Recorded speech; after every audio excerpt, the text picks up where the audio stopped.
and girls, so we're finding equivalent fractions through multiplication on this page. So if I was just given a normal fraction like 3/4, to find an equivalent fraction, I need to multiply this fraction, 3/4. I'm drawing a really big fraction now because I'm going to draw a multiplication on here so you realize that these stay separated. This is like the divider between them. So I have my 3/4 and I'm going to multiply it by, let's say, I wish you guys were here. I'd ask for someone to give me a number. Let's say by 6. So I have 3/4 and I want to multiply them by 6. This just gives me a random equivalent fraction, especially when it asks for you to just give an equivalent fraction. This is an easy way to create one. You can multiply the top and the bottom number by any number, and it will give you an equivalent fraction as long as you got your multiplication right. So I do 3 times 6 because this is my divider and I keep the numerators together. So 3 times 6, I do 3, 6, 9, 12, 15, 18. So I know my numerator is going to be 18. Now I focus on the denominator. Remember, this is the dividing path, so I just focus on the denominator now. I have 4 times 6, so I count by 4. 4, 6, oh, not 4, 6. 4, 8, 12, 16, 20, 24. So I just found my equivalent fraction of 18/24, and I love when you box your answers so they're easy to find.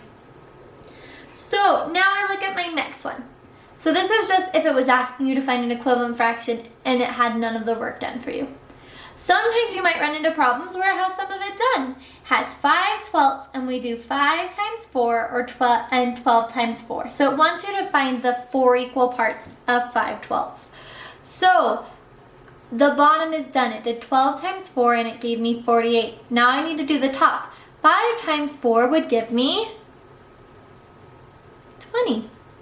So my answer would be 20/48. And it just wants you to fill in the box that's missing. Sometimes you might have problems like this, where there's 2 boxes. And you're like, well, I have to fill in both boxes. I want you to think, do these numbers need to be the same? Look at these 2 problems right here. Were they the same? The 2 numbers we multiplied the numerator and denominator by. This one, this one, this one, this one. They were the same.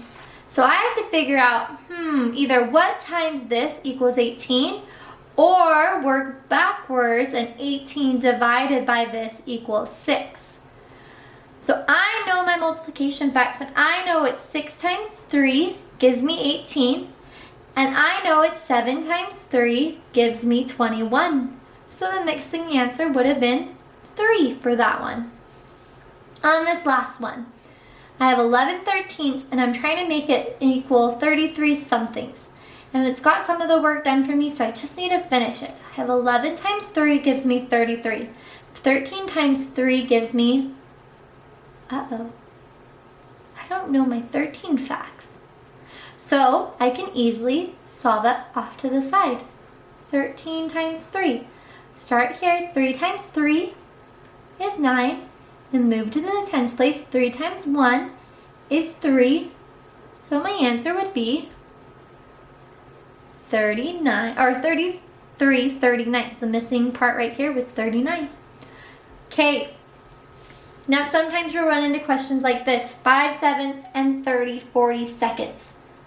And it wants to know if they're the same. You don't need to draw fraction bars. You don't need to draw a number line. All you need to do is think, can I get my smaller fraction to my bigger numbers and fractions? You can tell that these numbers are smaller than these numbers, right? 5 is smaller than 37, smaller than 42nd.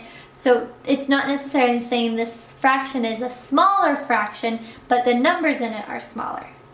So I'm going to ask myself, is there anything I can multiply? I'm going to do my line.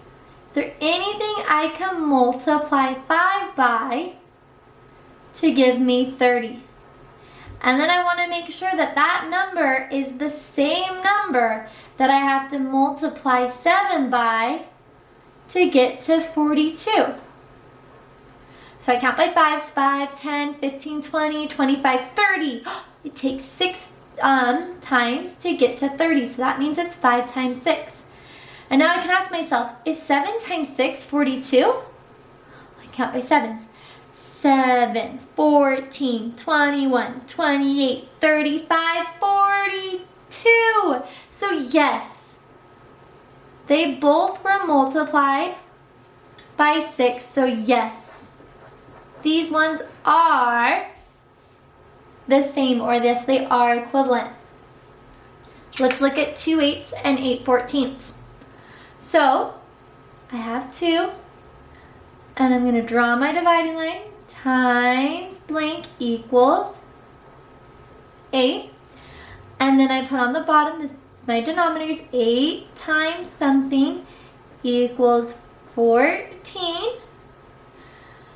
Well, I have to figure out my numerator first. Oh, 2 can be multiplied by 4 to get 8. But is 8 times 4 14? Let's count by 8. 8, 16, 24, 32. Whoa, wait. As soon as I got to 16, it was way too big. So can anything multiply? If 8 does not multiply by 4 to get to 14, can it be equivalent? No, it can't. It has to multiply by the same number. Unfortunately, in this one, there's nothing that can multiply to get to 14. But you might run into a problem like this, and don't let it trick you. So if you see, I have my blanks for the what I multiply by, and this one needs to equal 24, and this one needs to equal 48. So I have 3 times something equals 24. So I'll count by 3s to see how many times it takes to get to 24. 3, 6, 9, 12, 15, 18, 21, 24. Took 8 times. Okay. And then, oh, I actually did make this one equal. 6 times 8 would give you 48. And so your answer would be yes. But let's say, hypothetically, instead of 48, this would have been 30. Can I multiply something to get to 30? I could multiply 5 to get to 30. But if these numbers don't equal each other, are they still considered equivalent? No, they have to be the same number. You have to multiply the top and the bottom by the same number to make sure they're equivalent. So since, in this situation, since I changed it to a 30, since I had an 8 on top and a 5 on the bottom, if they're not the same, it's not equivalent at that point. But if I would have kept it at 48, it would have still been equivalent.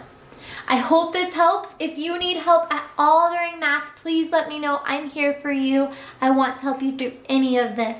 Thanks, guys. I'll talk to you later. Bye.